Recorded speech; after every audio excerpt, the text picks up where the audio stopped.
Salam alaikum, bienvenue dans cette nouvelle émission politique consacrée aux prochaines élections européennes, mais aussi belges du 25 mai 2014. Ce soir, j'ai le plaisir de recevoir deux candidats écolos et point des moindres. J'ai avec moi monsieur le secrétaire d'État et ministre-président de la COCOF, monsieur Christos Doulkeridis. Vous êtes tête de liste à la région de Bruxelles-Capitale. Pour le Parti écolo. Pour le Parti écolo. Et je reçois également M. Hajib El-Hajjaji. Vous êtes deuxième suppléant pour la liste européenne. Tout à fait. Vous venez... Notre tête de liste, Philippe Lambert. Et vous venez de Verviers. Tout à fait. Salam alaikum. Alaikum salam. Alors, M. Christos Doulkeridis, pardon, vous avez plusieurs casquettes au gouvernement bruxellois. Je vous laisse les développer d'abord. J'ai eu la fierté de pouvoir défendre quelques politiques qui sont importantes pour les Bruxellois. Le logement, on sait que c'est un stress réel pour de très nombreuses familles.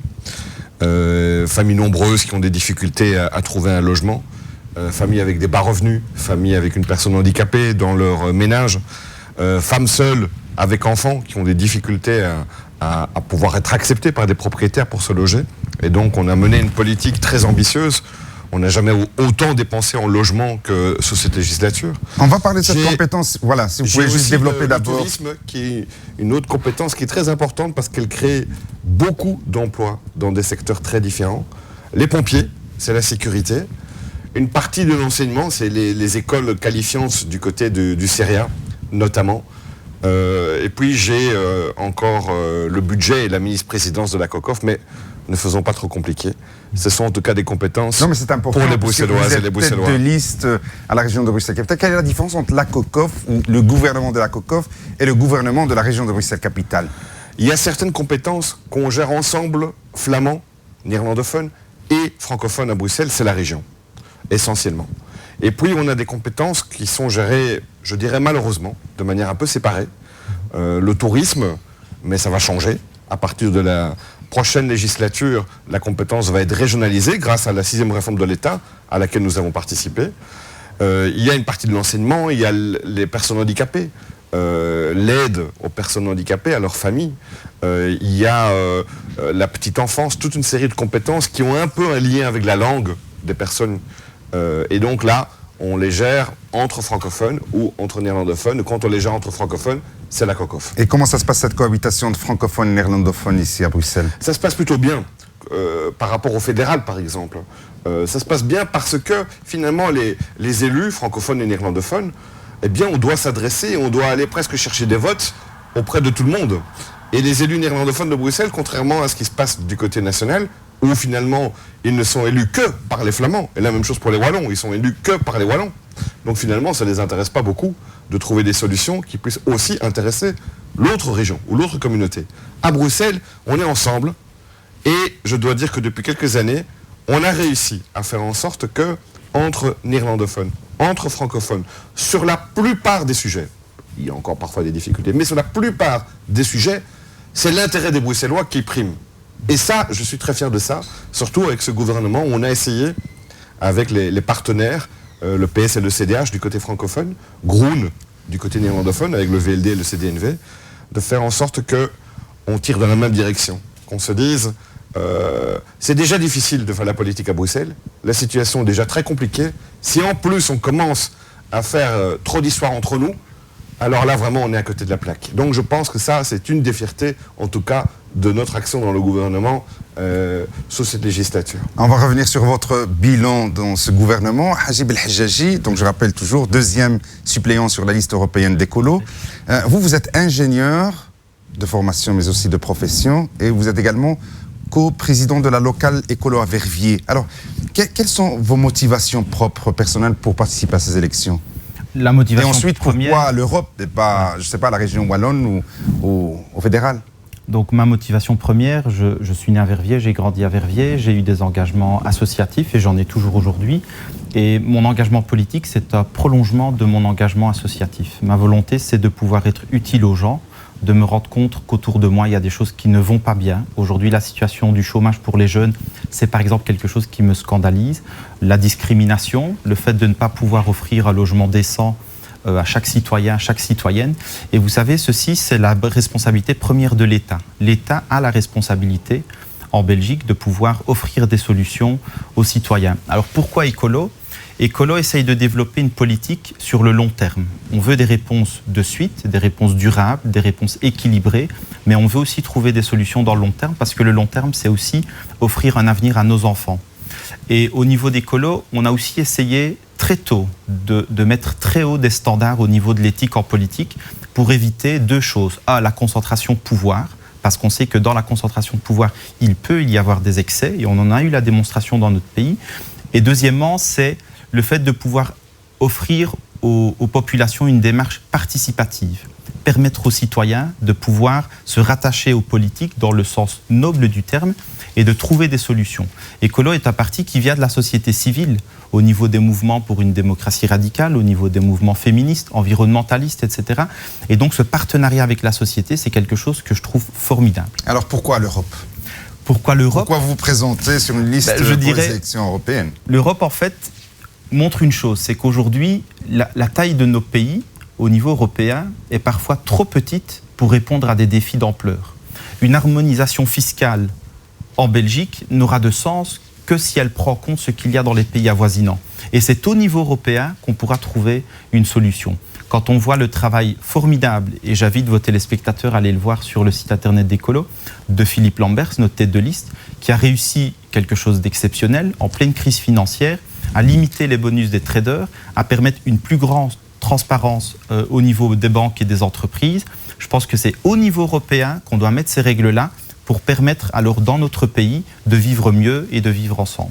Alors je vois un peu le regard admiratif de M. Christos Doulkeridis. Il faut le regarder de manière très admirative. Vous comprenez ? Tout à fait. Alors je voulais vous le dire. Regardez-le.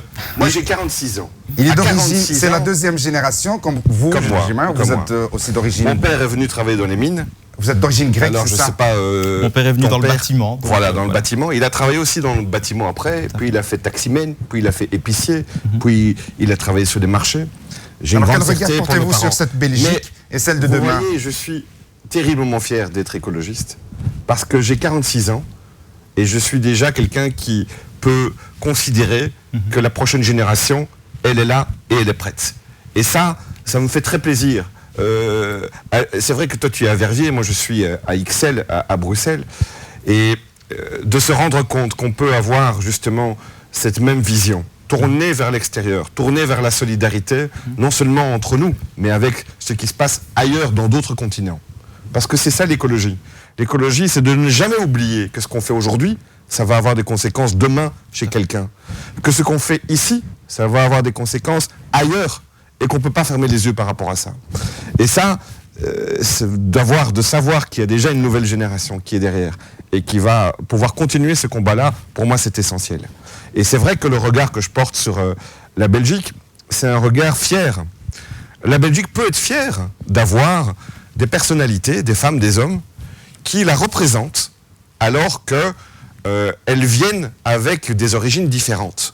Quand on voit qu'on a un Premier ministre d'origine italienne, quand on voit qu'on a des ministres d'origine grecque, marocaine, turque et autres, c'est une grande fierté. Votre tête de liste pour les élections législatives à Bruxelles est Zakia Khattabi. Zakia Khattabi, tête de liste écolo à la Chambre. Christos Doulkeridis, tête de liste écolo à la région.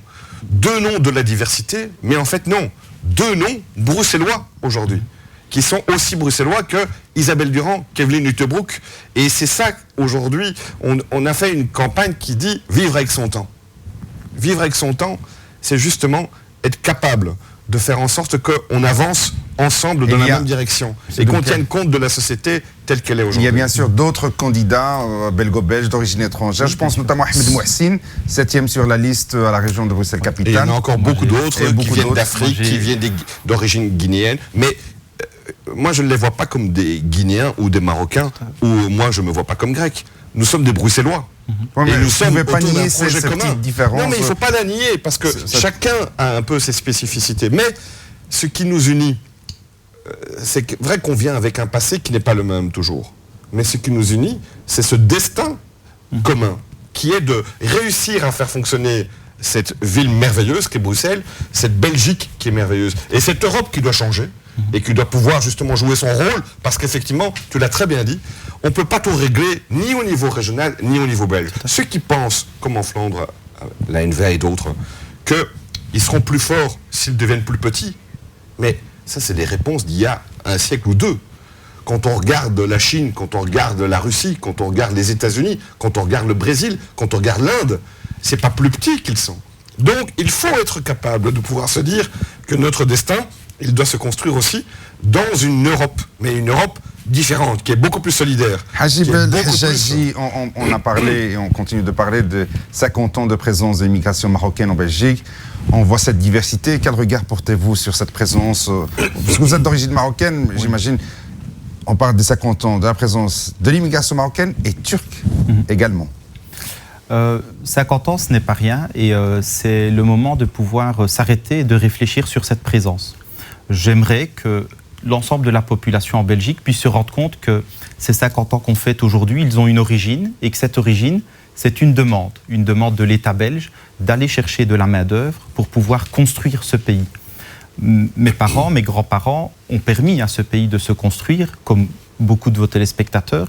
Et c'est malheureusement dans les discours qu'on entend aujourd'hui sur une certaine peur de l'autre, de l'étranger, de celui qui est différent, très important de pouvoir le rappeler. Aujourd'hui, on se définit comme belgo-marocain. Moi, je me définis comme citoyen belge avec une culture marocaine, avec une confession musulmane, avec une identité professionnelle comme ingénieur. Et j'essaye de mettre tout cela ensemble et de le vivre de façon apaisée. Et quand on vit de façon apaisée son identité, on a beaucoup plus facile à aller vers l'autre et à pouvoir travailler avec lui. Ce qu'on souhaite au niveau des colos, sur la vision du vivre ensemble, c'est permettre aux gens de se rendre compte qu'ils ont des différences, mais aussi qu'ils ont des ressemblances. Et sur ces ressemblances, il faut pouvoir construire. Et ce moment des 50 ans de l'immigration marocaine et turque en Belgique, il doit nous permettre de nous rappeler de cela, que nous avons des ressemblances avec l'ensemble de la population et que sur ces ressemblances, nous pouvons construire. Il y a également des valeurs communes qu'on doit partager dans cette société. Bien évidemment, il y a des valeurs communes qui nous sont chères, la liberté, la solidarité, le fait de pouvoir... la générosité, la fraternité sont des valeurs importantes. L'égalité, bien sûr. Homme-femme. Et ça, au niveau des colos, ça a été vraiment une marque de fabrique, puisqu'on a le principe de la tirette sur nos listes. Mais il y a aussi des sujets difficiles qu'on doit pouvoir aborder. Au niveau des colos, on en a discuté, nos solutions sont dans le programme électoral et on invite les gens à aller les revoir. Alors, M. Doulkaridis, on va parler de votre bilan. Vous êtes secrétaire d'État à la région de Bruxelles-Capitale du logement. Ce n'est pas une compétence facile. Il y a beaucoup de demandes, très peu d'offres. En fait, ce n'est pas une compétence facile. Alors, votre bilan... C'est une compétence très importante. Pourquoi? Parce qu'elle touche directement à quelque chose de fondamental. On a mis dans la Constitution le droit à un logement décent. C'est pas par hasard. Parce que c'est clair que si on est préoccupé par son logement, on est forcément préoccupé par tout le reste. L'emploi, la scolarité des enfants, la santé. Et donc, j'hérite d'une situation qui est assez catastrophique. Les communes ont arrêté d'investir dans le logement, pour certaines, depuis de nombreuses années maintenant. Certaines communes n'ont jamais investi. Si je regarde la situation sur les 19 communes, il y a des communes qui sont à plus de 20% de logements publics, notamment des logements sociaux, et d'autres qui sont à 5%. Et vous pensez que c'est beaucoup de solidarité une politique délibérée pour essayer de se débarrasser des allocataires sociaux? C'était clairement une politique délibérée de certaines communes de ne pas prendre leurs responsabilités par rapport à une partie de la population. De laisser sur le côté ou de laisser à d'autres le soin de s'occuper de la misère humaine parfois. Alors après ça, en plus, ce qui est scandaleux, c'est qu'on va stigmatiser de voir des ghettos là où on a pris ses responsabilités. Mais forcément, si chacun ne prend pas une partie de sa responsabilité dans son quartier, dans sa commune, forcément, on le rejette ailleurs. Donc on ne peut pas fermer les yeux par rapport à ça. Qu'a fait le gouvernement? J'ai d'abord demandé qu'on augmente très fortement et progressivement tous les budgets pour construire, pour rénover, pour aider à devenir propriétaire, pour lancer de nouveaux dispositifs. On a diversifié très fortement donc la politique. Jamais on a dépensé autant d'argent dans la politique du logement que sous cette législature. On a donc amélioré le système pour construire de nouveaux logements sociaux et des logements moyens. J'ai pris des mesures pour qu'on augmente le nombre de logements pour les grandes familles, parce que là, il y avait un vrai problème dont souffraient des grandes familles à Bruxelles, c'est qu'il y avait très peu de logements sociaux destinés pour les grandes familles. On a débloqué un demi-milliard d'euros pour la rénovation des logements qui aujourd'hui sont vides. Alors justement, combien vous avez rénové pendant 5 ans? La rénovation, elle est en cours parce que la difficulté, c'est que, et pour la construction, et pour la rénovation, le minimum, c'est 4 ans. Donc vous ne pouvez pas, entre le moment où vous prenez la décision et le moment où vous avez le résultat, il vous faut plus qu'une législature pratiquement. Mais, ce que je peux vous dire, c'est qu'il y avait autour des 50% de logements inoccupés qui restaient encore sans programme de rénovation. Aujourd'hui, 99% des logements inoccupés dans le patrimoine du logement social sont avec un budget pour la rénovation. On s'attaquait aussi aux propriétaires privés. Ceux qui laissaient des logements vides, inoccupés pendant plus d'1 an, aujourd'hui, ils sont menacés d'une amende.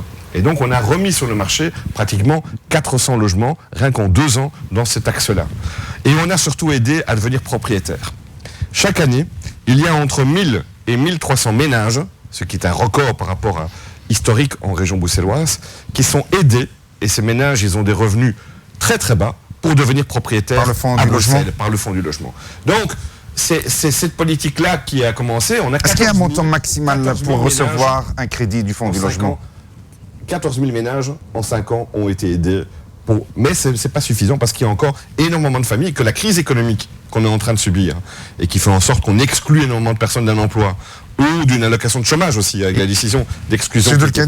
Il faut des critères bien spécifiques pour recevoir cette aide du fonds du logement? Le fonds du logement, toutes les informations sont sur le site du fonds du logement. Et on a des critères de revenus, des plafonds de revenus, qu'on a augmenté un peu pour justement permettre à plus de personnes d'y accéder. Et ceux qui ont moins de 35 ans, parce qu'on a envie de donner un coup de pouce aux jeunes pour qu'ils deviennent propriétaires, ont des niveaux de revenus un peu plus hauts que les autres. Mais donc, pour ne pas dire les chiffres de mémoire, allez voir sur le site, soit sur mon site, doulkiredis.be, soit sur le site du Fonds du Logement, soit sur le site où on a toutes les informations par rapport à la politique du logement à Bruxelles, logement.irisnet.be, et toutes les informations sont présentes. Alors j'imagine que vous rencontrez des gens, je vais revenir vers vous, M. Hejaji, j'imagine que vous rencontrez des gens qui vous disent, qui se plaignent d'être sur une liste pour obtenir un logement social depuis des années. Sans succès. Que répondez-vous à ces gens? Alors, je réponds 2 choses. D'abord, c'est que je leur explique toute la politique qu'on a mise en place. Et que la construction, c'est 5000 logements qui ont été décidés il y a quelques années. On en rajoute 6700. Donc les budgets sont décidés pour ces 11 700 logements qui vont pouvoir arriver à un moment donné. 2, les règles sont claires. Les règles sont objectives. Il n'y a pas de passe-droit. 3, on a décidé en fin de législature que 1000 ménages qui sont dans les listes d'attente, ceux qui attendent depuis le plus longtemps, parce qu'on ne peut pas leur répondre encore avec un logement, ils recevront une allocation loyer tous les mois pour pouvoir justement, là où ils logent, pouvoir avoir un petit coup de pouce pour pouvoir se loger. Si on sait faire plus la fois prochaine, on fera plus. Mais compte tenu des budgets qu'on a développés pour rénover, pour construire, pour aider aussi les femmes victimes de violences conjugales et toute une série d'autres publics, les sans-abri, à se loger, c'était difficile de faire beaucoup plus. Mais en tout cas, on a pris nos responsabilités et on a, au moins pour ces 1000 ménages-là, apporté ce coup de pouce en plus pour les aider là où ils logent sur le marché privé. Hajib, El Hejaji. Oui, donc on ne s'est pas abordé tous les sujets, mais là on est en train d'approfondir la thématique du logement. Il faut savoir qu'en Wallonie, avec le plan Marshall 2 Poids Vert, on a lancé des opérations pour améliorer la qualité des logements. Et donc on associe souvent écolo à tort aux écotaxes. Mais là, il y a eu un concept, l'écopack, qui est vraiment la capacité de pouvoir donner sans intérêt, avec 0%, des moyens financiers pour les personnes qui souhaitent rénover leur logement dans une meilleure isolation pour une meilleure qualité de vie. Donc c'est une mesure très concrète qui a été portée par Écolo et qui améliore le bien-être des habitants. J'ai aussi eu écho d'inauguration de petits lotissements de qualité, parce qu'à Écolo on ne veut pas construire de grands HLM. Ce qu'on veut, c'est vraiment la dimension locale et solidaire. Donc il y a eu de petits logements sociaux qui ont été construits.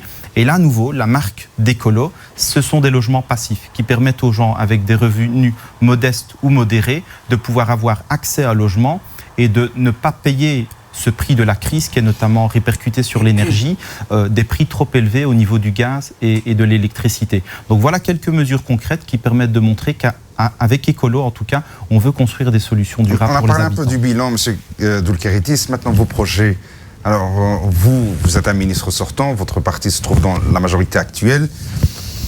J'imagine que vous voulez revenir encore aux affaires. Qu'est-ce que vous proposez aux Bruxellois? On a réveillé Bruxelles. C'est-à-dire qu'avec mes partenaires, parce que c'est pas un seul parti qui peut faire ça. En tout cas, mon parti, là où il était responsable, Evelyn Nuttebroek au niveau de la politique énergétique, au niveau de l'environnement.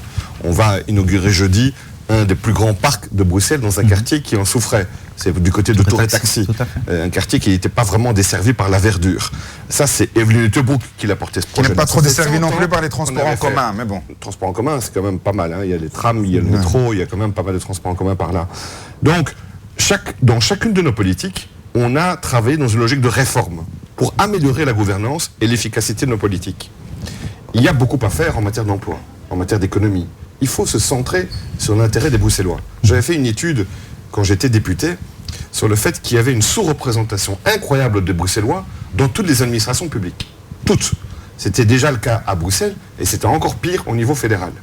Donc, on a pris des mesures pour aussi aider les Bruxellois à préparer les examens pour pouvoir entrer dans ce genre de job. Deuxièmement, on a beaucoup d'indépendants à Bruxelles. Énormément. Ils ne sont pratiquement jamais aidés. Et quand il y a des mesures pour les aider, c'est tellement compliqué que quand on est indépendant, on n'a pas le temps de passer du temps dans des procédures administratives pour pouvoir avoir même une aide quand elle est disponible. Donc il faut absolument faire en sorte que la nouvelle réforme de l'État, qui va donner plus de moyens aux régions pour mener leur politique de l'emploi, soit centrée vers des publics tels que les indépendants, pour les aider à pouvoir engager au moins une personne, mais avec des procédures qui soient les plus simples possibles. Et pourquoi ce n'est pas le cas maintenant? Pourquoi ce n'est pas le cas maintenant? Vous n'avez pas plus de moyens pour le faire? Parce que, on n'avait pas toutes les compétences qui vont arriver avec la réforme de l'État et qui seront disponibles la fois prochaine, et parce que ce n'était pas vraiment la responsabilité des ministres écolos de gérer ces compétences-là.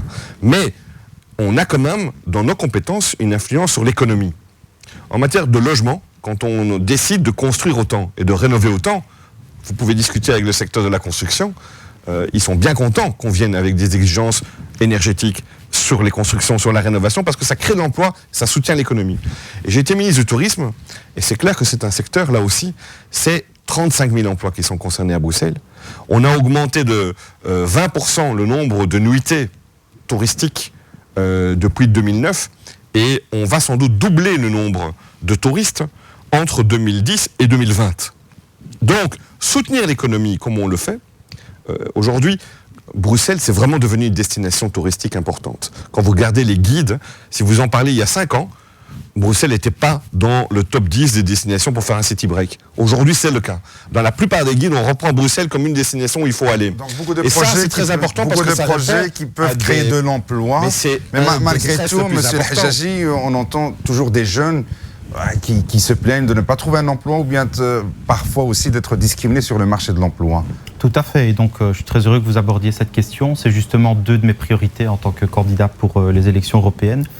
Premièrement, il faut savoir que l'Europe est un marché qui s'est ouvert et qui a maintenant une concurrence entre les pays. Cette concurrence, elle est dangereuse parce qu'elle vise en fait à mettre au rabais nos standards sociaux ici en Belgique. Et donc, une des mesures qu'on veut défendre pour ces élections, c'est justement d'augmenter ces standards sociaux en fixant un salaire minimum européen pour chaque Européen qui voudra travailler, peu importe le pays, mais en tout cas cesser la situation actuelle où des personnes viennent travailler pour des salaires de misère, ici en Belgique, à Bruxelles notamment, dans le secteur de la construction, c'est connu, et permettre à ces gens-là, en tout cas, d'avoir les mêmes règles. Ici, qui cherchent du travail, qui malgré l'offre disponible, n'arrivent pas à trouver un On va passer alors sur le deuxième sujet que vous avez abordé, ce sont les discriminations. Les discriminations, c'est une réalité dans notre pays et c'est grave parce qu'une personne qui est discriminée, c'est une personne qui va perdre confiance dans la capacité à l'État à pouvoir faire appliquer les règles et les mêmes pour tout le monde. Il y a une mesure phare au niveau européen, c'est de pouvoir se lancer dans un monitoring beaucoup plus renforcé au niveau des discriminations et au niveau de la diversité dans les entreprises. Ça nous permettra d'aller vers une plus grande évolution et de pouvoir offrir aussi un travail aux personnes discriminées, que ce soit sur les critères de genre, ethnique, confessionnel, culturel, handicap. Donc ce monitoring, il est important. Et la troisième mesure qu'on aimerait mettre en avant, vous savez, souvent on explique que les solutions d'écolo, c'est des solutions quand il fait beau, quand il y a de l'inflation, quand tout va bien. Et ça, c'est pas vrai. Écolo à vélo? Voilà, notamment. Mais ça ne nous dérange pas parce que le vélo à Bruxelles, ça permet de trouver des solutions à beaucoup de ces problèmes. un point fondamental sur lequel Écolo marque la différence, c'est l'alimentation. Aujourd'hui, au niveau européen, nous avons besoin de règles pour avoir une alimentation de qualité, pour permettre à des personnes qui sont des agriculteurs au niveau local d'avoir un meilleur lien entre la ferme et l'assiette. Les gens ne font pas suffisamment attention à la qualité des aliments qu'ils mangent et ces aliments-là, si on ne fait pas attention, vont augmenter les dépenses au niveau de la santé, au niveau du gaspillage, etc. Donc, il y a des institutions qui doivent contrôler ça, des instituts de contrôle alimentaire en Belgique. C'est pas suffisant. Mais l'alimentation est promotrice d'emplois local et durable. Et donc c'est pour ça qu'à Écolo, l'alimentation, c'est un thème de campagne important. Sur Dolkaridis, on a parlé des problèmes de l'emploi, on a dit qu'il y a des offres disponibles, malgré tout, des jeunes n'arrivent pas à trouver un emploi. Il n'y a pas que des problèmes de discrimination, il y a aussi des problèmes peut-être que la formation n'est pas adéquate. Oui. Alors, le premier truc qui est très choquant... Quel est le compétent dans cette matière? La région, la COCOF Non, c'est les communautés qui sont compétentes essentiellement. Alors, s'il y a un truc décourageant, c'est un truc vraiment décourageant, à la base, parce que c'est au tout début, c'est l'école. C'est le fait qu'une bonne partie de nos jeunes ont l'impression qu'ils ne sont pas dans une école qui va leur permettre de pouvoir corriger les inégalités avec lesquelles ils sont rentrés dans l'école. Donc par rapport à ça, notre discours, c'est pas de commencer à mettre les parents dans un stress pour faire des files dans des écoles pour pouvoir inscrire leur gamin ou leur gamine parce qu'ils se disent que c'est là qu'il doit aller. Il faut aider les écoles et les enseignants qui travaillent dans des conditions difficiles. Il faut beaucoup plus de soutien aux écoles qui cumulent des difficultés. Il faut ramener de l'ambition dans ces écoles. Nous sommes pour des écoles bilingues. Parce que quand vous parlez des jeunes qui ont des difficultés à trouver un emploi, 90% d'entre eux souffrent d'un problème, c'est qu'ils ne sont pas bilingues légaux. Je ne dis pas bilingues parce que on est bilingue avec d'autres langues que les langues nationales du pays, évidemment. Ce qui est aussi une richesse qu'il faut aussi valoriser. Mais si on ne parle pas le français et le néerlandais suffisamment, on va être en difficulté pour avoir un accès à un emploi. Donc, il faut qu'on lance enfin des écoles bilingues à Bruxelles. Alors, c'est absolument fondamental. Ouais. Et puis, je voudrais juste quand même dire, parce que on stigmatise beaucoup les jeunes en disant qu'il y en a énormément qui se lancent eux-mêmes dans des activités. Il y a énormément de jeunes de toutes les origines qui travaillent et dont on peut être fier et qui peuvent aussi créer de l'emploi pour d'autres. Donc ne les oublions pas, mais essayons plutôt de voir comment est-ce qu'on peut les aider à soutenir encore plus les autres. Oui, les petites PME, les indépendants, les jeunes entrepreneurs, il y en a vraiment dans une quantité incroyable. On parlait d'alimentation. L'alimentation est un sujet. On va bientôt terminer cette émission. Monsieur Dolkaridis, avant de laisser le mot de la fin, Monsieur Hajaji, si vous devez convaincre nos téléspectatrices et téléspectateurs de voter pour Écolo et pour la liste Écolo à la région de Bruxelles-Capitale, qu'est-ce que vous leur direz? Parce que on doit se tourner vers l'avenir. L'avenir, c'est pas d'être replié sur soi-même. Écolo a depuis le départ dit « Nous ne voulons laisser personne sur le côté ». Que ce soit une différence d'origine, que ce soit une différence sociale. Il faut faire en sorte que nous réussissions à avancer ensemble sur Bruxelles, tous ensemble, en ne laissant personne sur le côté. Et ce qui est important, c'est qu'on soit capable de réformer notre pays, de réfléchir de manière contemporaine. Google, ça n'existait pas au siècle dernier. Est-ce qu'on se rend compte de ça? C'est devenu dans notre réalité et dans notre vie de tous les jours, comme si c'était quelque chose qui existait depuis toujours. Ce n'est pas le cas. Eh bien, la politique, l'économie, elle doit aussi se transformer de la même façon. Et Écolo, je pense, est le parti qui est le plus adapté à pouvoir justement aller de l'avant en prenant tout le monde ensemble et en ne laissant personne sur le côté. Hajib El Hajaji. Je demanderai la confiance des citoyens envers le parti Écolo, parce qu'Écolo essaye de construire. Et avec le bilan qui a été présenté, on voit que c'est une réalité, un projet alternatif. Et dans ce projet alternatif, ce qui est fondamental, c'est de permettre aux citoyens d'avoir les clés de son autonomie au niveau de son apprentissage, au niveau de son travail, au niveau de ses choix de vie, au niveau de son logement. Et donc, on demande la confiance des citoyens dans ces élections qui sont capitales parce qu'elles vont vraiment fixer l'avenir du paysage de notre pays pour les 5 années qui viennent.